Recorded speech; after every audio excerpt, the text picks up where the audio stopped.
Thank you. We're very pleased to have with us here today Andrew Saberton, the UNFPA Deputy Executive Director for Management, who recently visited Gaza and the West Bank, and he's here to tell you about that. Welcome. Thank you very much, and good afternoon, everybody. Last week, I visited UNFPA's programs in Jerusalem, the West Bank, and Gaza to see for myself the conditions for women and girls, to listen to them, to our staff and partners, and to focus on how UNFPA can further scale up our health and protection response. In Gaza, I was not fully prepared for what I saw. One can't be. The sheer extent of the devastation looked like the set of a dystopian film. Unfortunately, it is not fiction. There's no other way to put it. Gaza has been flattened, mile upon mile of rubble and dust, with few buildings left intact. This is not collateral damage, and I cannot unsee what I have seen. Our own staff, who are the providers of care for the community, are themselves the recipient of aid. Every single UNFPA staff member in the Gaza office has experienced the death or multiple deaths of family and relatives, and almost all have had their or their family's home destroyed or damaged. And yet they turned up. They turned up every day for the 2 years. They had no escape, no time off. Many women in Gaza have lost everything: their family members, their homes, their colleges, and their jobs. Women cannot even access the most basic personal hygiene supplies when they are menstruating. With so little housing, people are taking shelter anywhere they can, in destroyed buildings, in ragtag tents by the side of the road. Across Gaza, as you well know, 1 in 4 people is starving. That includes 11,500 pregnant women, for whom starvation is particularly catastrophic for both mother and the newborn. Premature and low birth weight babies now make up around 70% of newborns, and 1 in 3 pregnancies is regarded as high risk. We have all seen the alarming statistics. 94% of hospitals in Gaza are damaged or destroyed. Maternal deaths are on the rise because the drugs that could save mothers are no longer available, and multiple newborns are often crammed into one incubator due to a lack of fuel and equipment. The ceasefire has brought us a glimmer of hope, but as you know, just days later, renewed attacks plunged families back into terror. And we desperately need to see a permanent ceasefire now, because only once the bombings and the firing stop can we start on the very long road to recovery. Last week, UNFPA was able to bring in some assistance into Gaza through the Kerem Shalom crossing, and we have been distributing medical supplies and equipment, including incubators, delivery beds, and fetal monitoring machines that were already pre-positioned in Gaza. We have been able to distribute them to hospitals now that we have more freedom of movement. But the trickle of aid being allowed to enter Gaza after the ceasefire is nowhere near enough.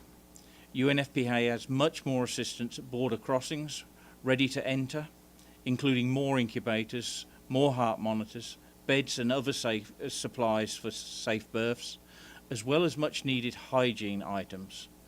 But we need for all those crossings to be opened, all impediments to be removed, and full, safe and sustained humanitarian access to bring aid to all women and girls in Gaza, from the north to the south.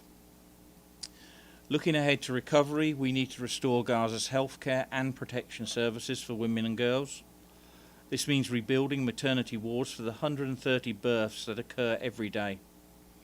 UNFPA's plans include renovating and equipping maternity hospitals, setting up new emergency maternity hospitals, deploying our midwife networks, as well as providing postpartum kits to pregnant and breastfeeding women, and scaling up the delivery of medicines and supplies. Also, in the reopening of safe spaces to prevent and respond to gender-based violence, which has soared in Gaza as it does in every other conflict. Recovery efforts must also prioritise support and services for the psychological scars that this conflict has inflicted, scars that can last generations. And this is particularly important for Gaza's youth, where it's estimated up to 70% are suffering from depression and anxiety. Through these efforts, we hope to lay the foundation for recovery as we move towards large-scale reconstruction efforts. Before I close, I want to briefly turn to the West Bank, where I went to visit a youth-friendly health service in Bethlehem, a safe space for women and girls, and some community centres in Jerusalem's Old City. Life in the West Bank is ringed by barriers and checkpoints, which dominate every aspect of life, restricting movements, plans and aspirations for women and youth. Access to schools, workplaces, markets and health centres is significantly disrupted, including for an estimated 73,000 pregnant women. Pregnant women and their partners are often held for hours and then denied onward travel, with potentially life-threatening consequences for mother and child. UNFPA is operating mobile clinics in the West Bank to provide essential health services to remote and underserved communities. We have 19 emergency centres have been set up to support those women who cannot make it to hospital to give birth due to these movement restrictions. Finally, the world can no longer afford to turn away, not from Gaza and not from the West Bank. Women and girls' lives must transcend mere survival, and true peace must guarantee safety, support and agency for every woman and girl to heal and to live their lives in dignity. Thank you. Thanks very much. I'll turn the floor over to reporters for their questions. Ibtisam. Thank you. In the name of the United Nations Correspondent Association, thank you for the briefing. My name is Ibtisam Azim from Al Arab Al Jadid newspaper. So I have a few follow-ups. The first regarding the statistics you mentioned about newborn babies and also babies in Gaza in general. If you could put this in context of what does that mean for the future generations of Palestinians now and their development. And also about your financial situation, whether you're having enough money to get the support you need, and about also the psychosocial support and the situation there. Thank you.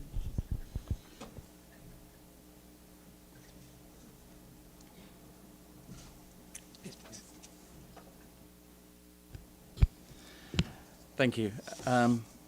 Yes, there's going to be a number of long-term effects on the Gaza population. As we know, just to point out, or we should know, it's 140 square miles, a population of 2.1 million people. Various reports give you numbers of approximately 70,000 people dead, and dead and injured is about 250,000. That's 11% of the population. If I put that in proportions, if you look at the US where we're sitting now, 340 million population, that would be about 39 million people who would be dead and injured. So the scale is significant. The newborn babies, and especially for the births, there's going to be a difficulty to overcome here. Maternal death rates are high. Partly due to the fact that simple things like contraception are no longer available. Potential mothers are looking for and doing unsafe abortions is one way. But generally, the biggest thing is the actual malnutrition that is actually rife in the centre, because malnutrition will have generational effects not on the mother but on the newborn, likely to result in ever longer lasting care and problems throughout the life of the baby. There is no normal birth in Gaza now. There are births of women cannot get access to a hospital. They often don't even access to a private space in a tent.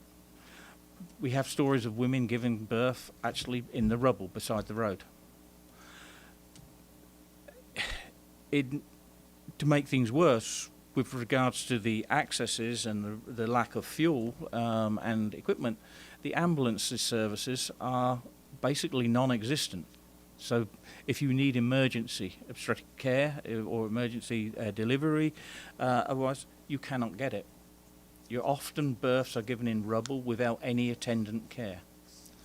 So it's going to be a long-term effect. But it's not just, I should also bring it, it's not just the newborns as well. You know, over 50% of the youth, and I think approximately 40% of the adults, are anticipated to be suffering from post-traumatic stress syndrome. This is going to take generations to clear. So this is a long-term recovery. And if I can just go back to the very simple facts, everywhere there's a problem that we need to solve. We talked about one of the stories I have is that there hasn't been a supply of menstrual pads, a regular supply of menstrual pads in Gaza for months. For some women, not even for years. For a while, there was some left in the local markets, but the prices went up. Now the supply has dropped off completely. We have 700,000 women and girls. For each month, the menstrual cycle is a nightmare. There may be no privacy, there may be no sanitation, there's no clean water, and there's no pads. And I even hear stories from mother she had 3 young girls, and she even had a stage of actually cutting up old cloth to act. But the cloth has run out. The cloth has run out because she can only carry what she had on her back. So there are stories everywhere. Now, as a result of that, we also have a situation where we've got 170,000 people estimated now to have significant urinary or reproductive tract problems, which could be easily sorted with the right drugs, the right medical attention. And, of course, if they're not sorted quickly and early, will bring potential lifelong implications. So the mandate of UNFPA with women and girls at every part of their life, every stage from before born, after born, the growing up, the woman, the mother, the whole cycle, a significant intervention is required to actually turn this round, which leads into your next part of the question. No, we're like the rest of the humanitarian system at the moment. We do not have enough money. I haven't got the exact as of today figures, but I think our humanitarian appeal is in the region of about 1/3 funded at this moment in time. There was a significant pull-out with the US funding last year, which last year was one of our most significant donors in Gaza. Donors are stepping up, but the needs are huge. But this is now that moment. If we don't act quickly, if we don't get that aid in quickly, it's going to be too late. It's actually being blocked from coming in?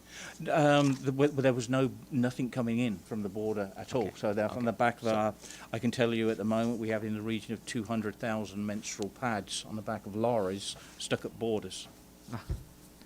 Abdul Hamid. Thank you again. My name is Abdul Hamid Sayan from the Arabic Daily Al-Quds Al-Arabi.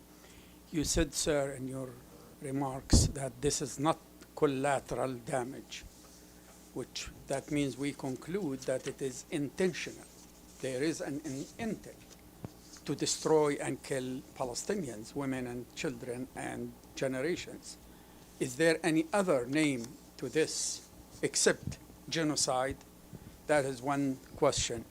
And as a follow-up, you have been talking to women and reaching out. There were so many civil society in Gaza. Women are very active. How do you see the situation now? What about the resilience of Palestinian women? What did they tell you in person when you talked to them? Thank you. Okay. Just wanted to kind of perhaps reiterate, I represent the UNFPA, the food program. I'm here mainly to talk about women and girls. That's my expertise. I'm a humanitarian. Just to link it back, I didn't go to Gaza for a photo opportunity either. I went to Gaza on a trip that was well prearranged to make sure whenever there was an opening, UNFPA could be there at scale the moment access was given. The word you're referring to, genocide, is a very strictly defined legal term. I am not an expert in that area. What I know is all I can say is what I see, and that is a desperate situation of women and girls in need. In fact, the whole population is in need. I'm concentrating on the women and girls and adolescents. When I say collateral, I've seen collateral damage before. I've seen where there are partial damage to buildings, etc. The area I went through the Karam Sharam crossing and up to along the Al Saladin, the motorway.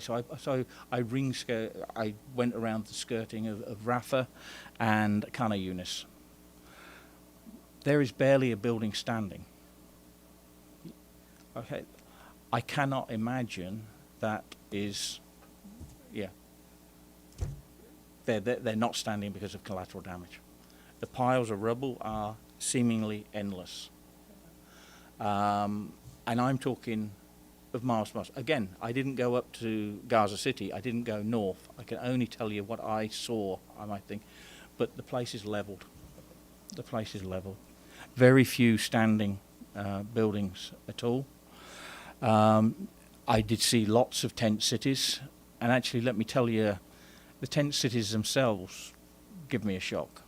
Yeah, things will improve, I know, but I think these tents have been there for a while. I've been set up, put up and down so many times, and have been part of this conflict. They're not the normal big organised tent cities that I'm used to seeing in Ethiopia or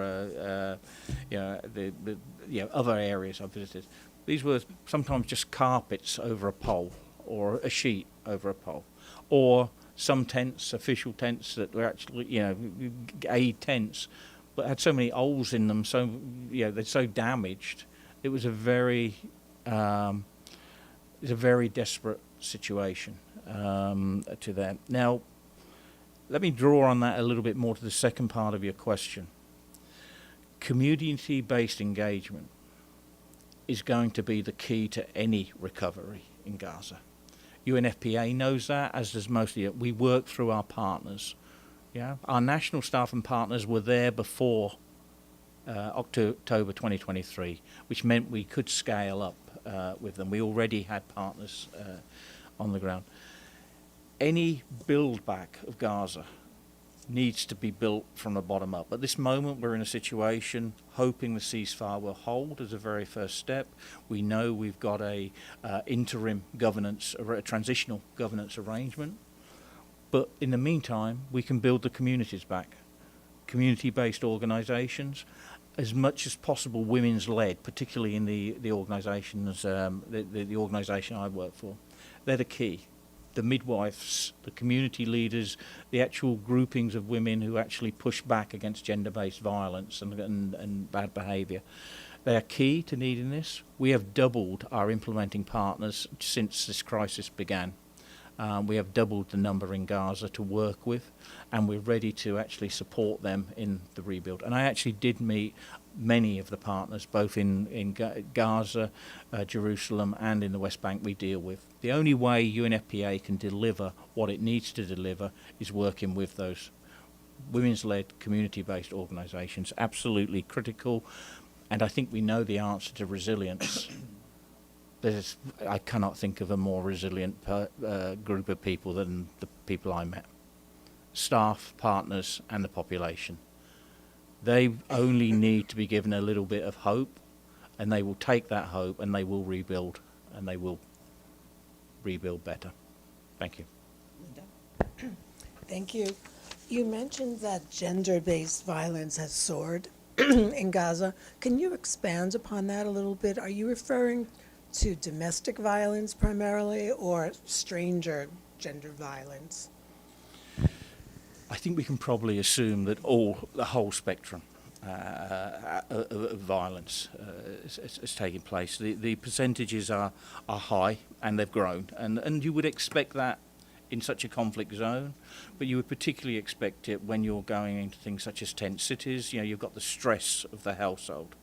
You've got the stress of living literally on top of each other in very condensed situations, and literally you're on the move all the time. So your private, so I can say from a UNFPA perspective, many of our safe spaces, we still actually in these tent cities I've just explained, we still have safe places for women. But over the course of this conflict, our safe spaces for women and girls to get away from, to talk to counsellors, they've had to move. They've been shuttered. They've been destroyed. They've had to be reset up. The population doesn't always know where they are. They need to know, get engaged in that community spirit again that actually directs them there. So all forms of violence, from the very harsh, domestic violence to even kind of some of the more kind of what we say negative responses, I would say, to violence against women. In fact, there's been an increase in early child marriage as a protective mechanism, as a coping mechanism. We've seen that as also the ratio has gone up during this period. So it's not surprising.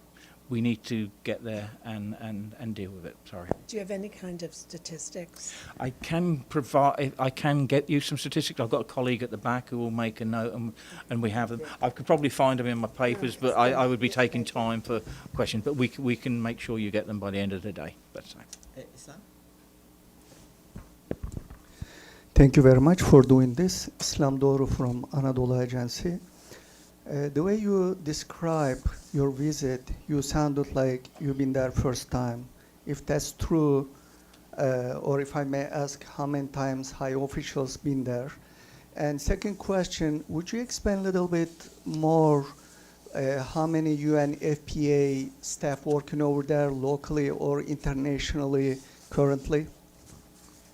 Yeah. Let me just, I have got those figures here. So Palestine country office, the whole of Palestine, we have 57 staff. It includes 7 international staff and therefore 50 national staff. In Gaza, we have 16 staff, and that includes 4 internationals there. I've not been there a long time. That's my first trip to Palestine. I've tried to go before, but I couldn't get visa previously. I was meant to go earlier this year. So this was arranged well in advance, and nothing, it was just by coincidence, the ceasefire.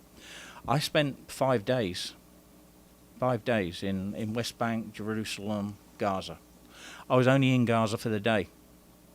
Yeah, I was lucky to get in Gaza today, and let me just say, I'm supposedly a high official of the UN system, but when I talk of impediments, there were impediments to my trip by chance or whatever. I mean, I spent in a car sitting at the crossing to go in several hours. When I was in Gaza, we got a very short notice that we needed to leave earlier than we had originally planned to do. At the original outset, I had planned to stay overnight in Gaza for 1 or 2 nights. Ultimately, that couldn't be possible because that crossing was actually going to have limited action the next day because of the holidays in Israel that week. So what I'm seeing, I can tell you what I saw, but I only saw a fraction of it. I can tell you a lot more about what I heard because I've engaged with those who have lived Gaza for their whole life, but particularly this last couple of years. I've been in touch not only with our staff, but with those partners, with other UN agencies as well. And so many of the things I tell you are stories, because did I see a dead body? No. Yeah. Did I see some of these other things I'm referring to in the stats? No. But I totally am 100% convinced that everything I've told you is the truth. Could you just tell us how many hours did you stay there, and was it enough? About 5 hours. I think from about 11 o'clock. I was on the border at the crossing. I think we were told to be there before 8. We were there before 8, coming from Jerusalem. We weren't let across until about 11:30 in the morning. and then we were meant to be there until early evening, or I think it was 4 or 5 o'clock, but then we had to leave an hour earlier. That notification come when I was in Gaza. So. And just to get the fact check, I'm so sorry, Farhan. And you are the highest official UNFPA being in Gaza. Can we say that in this story? Am I the highest official who's visited Gaza? Yes, I am. I'm Deputy Executive Director, so yes, thank you. Chris? Mr. Saberton, thank you for this briefing. Chris Reyes with the Canadian Broadcasting Corporation. As you know, both sides, Israeli forces and Hamas, have accused the other of breaching the ceasefire. Did you witness any exchange of fire? And then question number 2, as you know, there's been limited to no access for journalists inside Gaza, and to practice journalism in Gaza has been deadly. Is there anything in your witness account in this particular visit that you want to make sure the world knows about? Okay. Firstly, the first part of your question, I did not notice any interaction between any of the forces. Certainly there was no firing, there was no explosions when I was around there.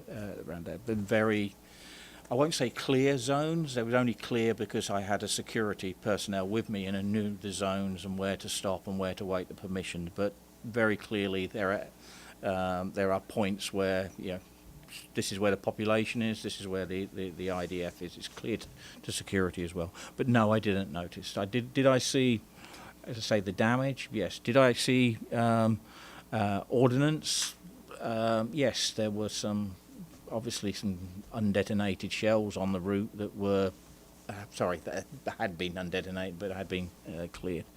But no, I can't see that. What I would say is, I think, firstly,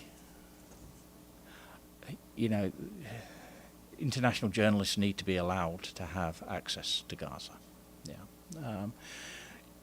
That's not to say you've not seen everything that's already there. I mean, it's been on our television screens for 2 years. Every day, every night, it's been there.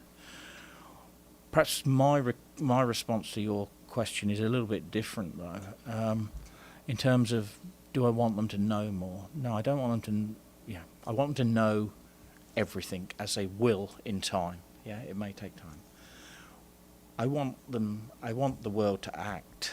Frankly, when I spoke earlier about our staff turning up every day, no rest, under fire themselves, in the area, couldn't escape that for 2 years. They turned up when no one else did turn up, or no one else could turn up. I owe it to them to make sure their message gets across. I owe it to our partners. I owe it to our donors. And I owe it to every member state of the UN to say, well, this is what I saw. And what I saw reflects very much what you are seeing on your television screens. But my main point would be, the ceasefire is the start of this. This is going, and I worry, particularly as an organisation that is very much has mental health and well-being, particularly of women and girls and stuff, that there will be this period of elation when the ceasefire holds, but there may come this overwhelming downside when people take a look at their lives and realise they've lost everything. They've lost their families, they've lost their homes, they've lost their jobs maybe, they don't know what's there. And that may actually lead to a kind of a bigger, issue psychologically that we'll need to address. And on the same point, from the other side of the coin, I don't want the world to forget that thinking that we can come along and celebrate a ceasefire, that we can pronounce that a number of member states recognise the two-state, that the job's done. The job is very much not done. The job is starting 2 weeks ago. It's going to be a long job. And for the last 2 years, many countries, nations, people have been saying, well, what can I do? I want to do something. Now's the time. Yeah. I have a second question, follow-up. Recently, there was a meeting in the Security Council, and this and a Palestinian eloquent speaker, her name is Noura Arikat, mentioned a lot of information about the Israeli intention to decapitate the Palestinian generation. She said, and tell me that is, there is one reproductive health clinic in Gaza. And she gave the numbers of those canisters which has sperms and eggs and for reproduction. And it was intentionally destroyed. She made her conclude to the Security Council that is part of the Israeli intention to destroy the Palestinian population in general. What information you have about this clinic which has been destroyed, if you may have information? The specific example and the specific speaker you refer to, I have to plead ignorance. Sorry, that's not to avoid the question. Similarly, I can't, on the basis of what I saw in that short time, really give you a definitive response to your question. What I can say is the vast majority of hospitals and medical facilities and clinics in Gaza are destroyed. Okay, well, that figure I spoke to earlier, 94% of hospitals, for example, being destroyed. And we can give you statistics of what are actually open now. We can also provide those statistics. It's single digits in terms of hospitals. But even of those, 94% are destroyed or damaged. Sorry, some are damaged and still functional. But of those proportion that are damaged, 50% plus of those are only providing trauma care. They're not providing the specialised care that you would need if you've got a complicated birth, a complicated pregnancy, both of them, and to deal with the issues of both the mother and the newborn. I mean, I have some stats. I think somewhere. I mean, 15%. Only 15% of those health facilities that are still functioning offer emergency obstetric care. Okay, most neonatal units are overflowing at about 170% capacity. It's quite common to see 3 to 5 newborns in an incubator at the same time. Premature and low birth weight infants, 70% of newborns. The figure was 20% before October 2023. So you've seen a significant rise, and it also responds to that earlier question: is what does it mean to the new generation? Because these are problems that you can carry through life. So the health. All I can say is the health system is devastated. We need to get in there.